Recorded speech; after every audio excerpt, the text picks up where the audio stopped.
in the French Academy, the elite official organization charged with preserving the purity of the French language. Composed of 40 eminent literati, the quote-unquote immortals, the French Academy elects new members only when existing members resign or die. Although Baudelaire claimed to scorn official honors, his application reveals how much he craved elite recognition. He hoped his election would remove the public disgrace of his obscenity trial.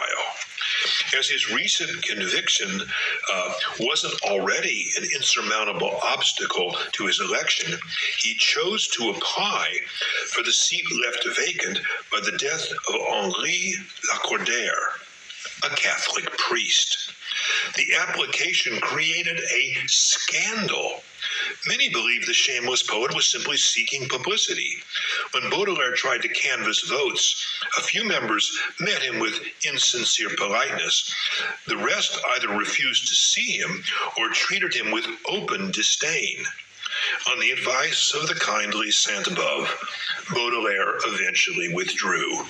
His bid for honor had only delivered new humiliation. Amid all of these personal troubles, Baudelaire maintained the artistic clarity to experiment with a new art form, the prose poem. The idea of the new form was simple but radical: to craft short prose passages that would communicate the frisson of lyric verse. Baudelaire announced that his dream of creating, quote, a poetic prose, musical, without rhythm and without rhyme, supple and agile enough to adapt to the lyrical movements of the soul, end quote. The innovative project made a dramatic break from Baudelaire's earlier poetry. Every poem in The Flowers of Evil was rhymed and metrical. Nevertheless, Baudelaire saw the little poems in prose as a pendant or companion piece to Les Fleurs de Mal. He intended to write 100 pieces, the same perfect number that had governed the design of the first edition of Les Fleurs de Mal. Like most projects from his final years, however, it was never finished. He wrote only 50 pieces, which were not collected until after his death. They are lesser works than his poems in verse, but as he had hoped, they add imaginative context to Les Fleurs de Mal. When they were published in 1869, they were given the generic title, Petit Poème en prose, the little poems in prose. That timid description did not last long. His feverish views of the modern city were reissued in 1917 as The Spleen of Paris. Meanwhile, Baudelaire worked intermittently on a private project, a confessional book to be called Mon cœur mis à nu, My Heart Laid Bare. The title and idea had come from Poe, who had claimed that if anyone could write a book that told the naked truth about the human heart, it would revolutionize literature. For years, Baudelaire filled notebooks with candid observations about himself and the world. He intended to publish his testament, but the work never went beyond a gathering of pensées and short fragments.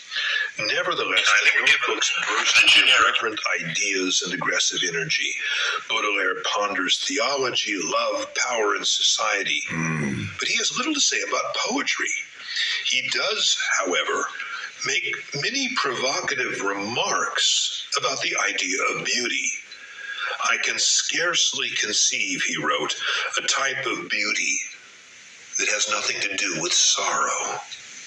Combined with other fragments, the work was published posthumously under the more neutral title, Intimate Journals. These volumes remain the most revelatory source for the poet's spiritual, emotional, and imaginative inner life.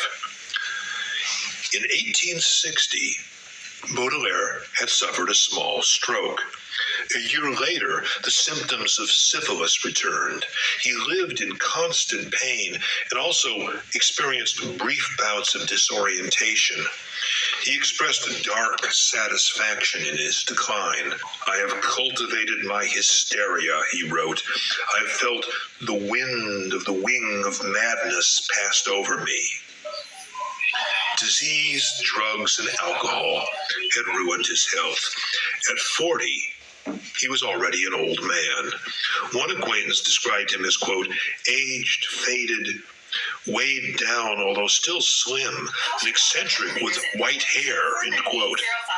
His other troubles increased. In 1862, Poulet Malassis went bankrupt, which forced his publisher to flee to Belgium to avoid prison. Meanwhile, La Presse, which had published 20 of Baudelaire's prose poems, dropped him as a regular contributor. The financial emergency forced the poet to sell the rights to his Poe translations, past and future, for 2,000 francs. He then sold the rest of his work, including Le Fleur de Mal, which was actually owned by Poulet Malassis, to another publisher for an equally small sum. Most of the money went to pay debts. In 1864, in a final attempt to secure financial independence and escape his Parisian creditors, Baudelaire moved to Brussels. He planned to give a lucrative series of lectures. He also hoped to secure a commercial publisher who would promote his works. Bourgeois and bureaucratic Brussels was a city not known for a literary culture. The lectures proved badly paid and poorly attended. By the third events, the audience was so small that the depressed poet stopped in mid-lecture. Further talks were canceled. The sponsors paid him only a fraction of the promised fee. His other projects failed. The publisher declined even to meet with him. Baudelaire hated Belgium, but he did not leave. He had nowhere else to go, and he couldn't pay his hotel bills. He toyed with the idea of writing a devastating satire to be called Pauvre Belgique, Poor Belgium. But he was too ill and exhausted to pursue the notion. Poulet Malassis provided some temporary help by publishing the censored poems from Le Fleur de Mal, supplemented by some recent verses. The French prohibition against the condemned poems did not hold in Belgium. There was always a demand for stylish erotica.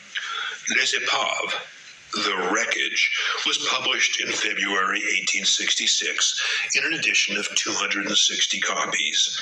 This slim volume of his condemned poems was the last book which Baudelaire was to see before his death.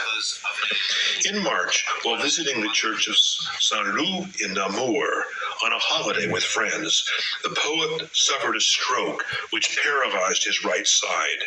He was placed in a convent hospital, but his fits of swearing so scandalized the sisters that he had to be moved to a hotel. His mother, 73 years old and infirm, came to Brussels with her maid to care for him. It soon became obvious that he would never fully recover. By April, he had lost his ability to speak coherently, though his mind remained lucid. His friends sadly noted that the master of language was now bereft of words. In June, the poet was brought back to Paris and placed in a hydrotherapeutic sanitarium in Chaillot.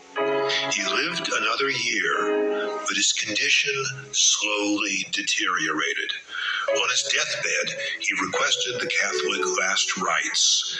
He died in his mother's arms on August 31st, 1867. He was 46.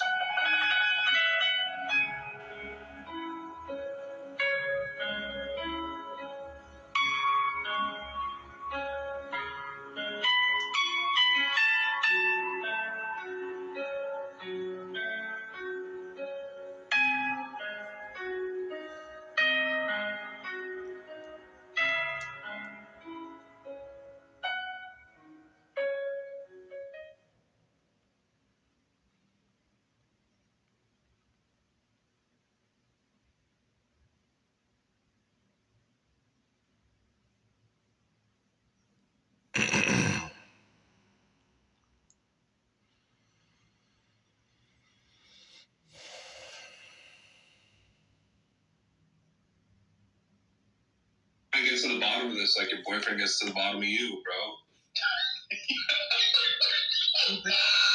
You know what's funny is Florida's picturing this in his mind, so that means he's horny.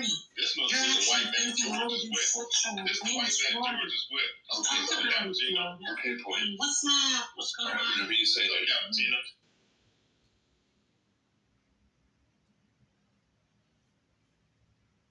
No, I don't think that's true. In what state? Like, prior to